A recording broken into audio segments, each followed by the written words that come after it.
गणपती बाप्पा मोरया, मंगल मूर्ती मोरया.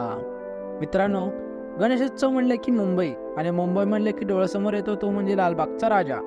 पण तुम्हाला माहित आहे का, लालबागच्या राजाचा नक्की इतिहास काय आहे आणि त्याला काय नवसाचा गणपती असेही म्हणतात? तर हेच आपण या व्हिडिओच्या माध्यमातून जाणून घेऊया. चला तर मग व्हिडिओला सुरुवात करू. ही गोष्ट आहे 1932 सालच्या मुंबईच्या लालबाग परळ परिसरातील.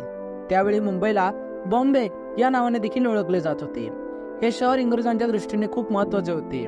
देशातील इतर सर्व राज्यांपेक्षा सर्वात जास्त व्यापार व उद्योगधंदे हे मुंबईमध्ये व्हायचे. मुंबई ही देशाची राजधानी दिल्लीपेक्षाही वरचढ होती असं म्हणायला आपल्याला काही हरकत नाही.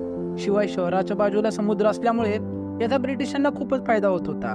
या काळात मुंबईमध्ये अनेक उद्योगधंदे उदयास आले, मोठे मोठे कारखाने बांधण्यात आले, संपूर्ण शहराचे स्वरूपच बदलत होते. आणि या सर्वात अजून एक क्षेत्र पुढे आले ते म्हणजे टेक्सटाईल मिल्स म्हणजे कापड गिरण्या.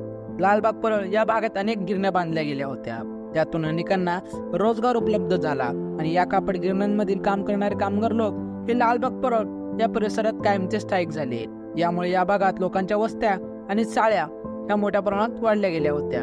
मुंबईचा झपाट्याने होत असणारा विकास पाहता येथे जागेची कमतरता भासू लागली. म्हणूनच त्या काळातील इंग्रज सरकारने लालबाग येथील पेरू चाळ आणि तिच्या बाजूचं मार्केट हटवून तिथे नवीन कारखाना करण्याची योजना आखली गेली होती. तिथे असणाऱ्या व मार्केटमध्ये मासे विक्री करणाऱ्या कोळी बांधवांसमोर जागेचा प्रश्न निर्माण झाला. आपण यासाठी काय करावे हे त्यांना कळत नव्हते. या काळात लोकमान्य टिळकांनी पुण्यामध्ये चालू केलेला गणेशोत्सव खूप प्रमाणात मुंबईमध्येही पसरला होता. लोकांच्या मनामध्ये भक्तिभाव निर्माण झाला होता आणि सार्वजनिक उत्सवामुळे एकत्रित येण्याची संधी मिळाली होती. मुंबईमध्ये सुद्धा अनेक सार्वजनिक गणेश मंडळे ही स्थापन झाली होती.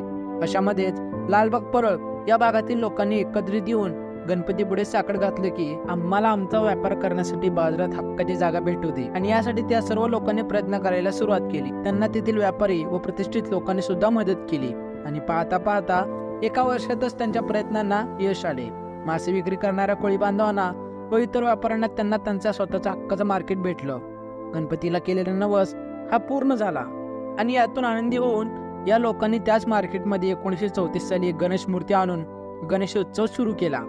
स्थापनेच्या अगदी पहिल्या वर्षापासूनच या गणपतीची नवसाला पावणारा गणपती अशी कीर्ती प्रस्थापित झाली. या गणपतीचे दर्शन घ्यायला येणाऱ्या लोकांची संख्या ही दिवसेंदिवस वाढू लागली. तेव्हापासून लोक या गणपतीला वेगवेगळे नवस करत होते आणि ते नवस पूर्णही होत होते अशी त्यांची श्रद्धा होती. पाहता पाहता हा गणपती मुंबईच्या गणेशोत्सवातील एक प्रमुख घटक बनला. लालबागच्या मार्केटमध्ये बसणारा गणपती म्हणून लोक या गणपतीला लालबागचा राजा म्हणू लागले. लालबागच्या लोकांच्या मनावर राज्य करणारा म्हणजे लालबागचा राजा असेही लोक म्हणू लागले. सुरुवातीच्या काळात गणपतीची मूर्ती विविध रूपांमध्ये साकारली जायची. एका वर्षी हा गणपती मासेमारांच्या होडीमध्ये विराजमान झालेला दाखवला. एका वर्षात श्रीकृष्णाच्या रूपात मूर्ती बनवली गेली. 1946 साली श्रींची मूर्ती नेताजी सुभाषचंद्र बोस यांच्या स्वरूपात साकारण्यात आली होती. लालबागचा गणपती आणि गणपती भोवती असणारा देखावा हे आकर्षणाचे एक केंद्रबिंदू ठरले होते. हळूहळू या मूर्तीची उंची देखील वाढवण्यात आली. सध्या स्थापन केली जाणारी मूर्ती ही जवळपास 20 फूट उंच इतकी आहे. दरवर्षी या गणपतीचे दर्शन घेण्यासाठी लाखो भाविक दुरून दुरून व इतर राज्यातून मुंबईमध्ये येतात. गणेश उत्सवाच्या 11 दिवसांमध्ये दररोज 1 ते 1.5 लाख लोक लालबागच्या गणपतीचे दर्शन घेतात. या गणेश मूर्तीचे निर्माण त्याच ठिकाणी केला जातो.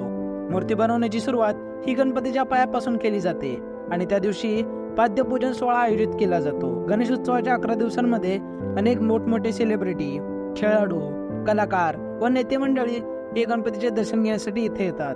या काळात विशिष्ट पोलीस पथक आणि सुरक्षा रक्षक यांची समिती देखील कार्यरत असते. गणपतीचे दर्शन घेण्यासाठी मोठीच्या मोठी रांग लागलेली असते. नवसाच्या रांगेत तर लोक 15-16 तासाहून अधिक वेळ उभे राहिलेली तुम्हाला दिसून येतात.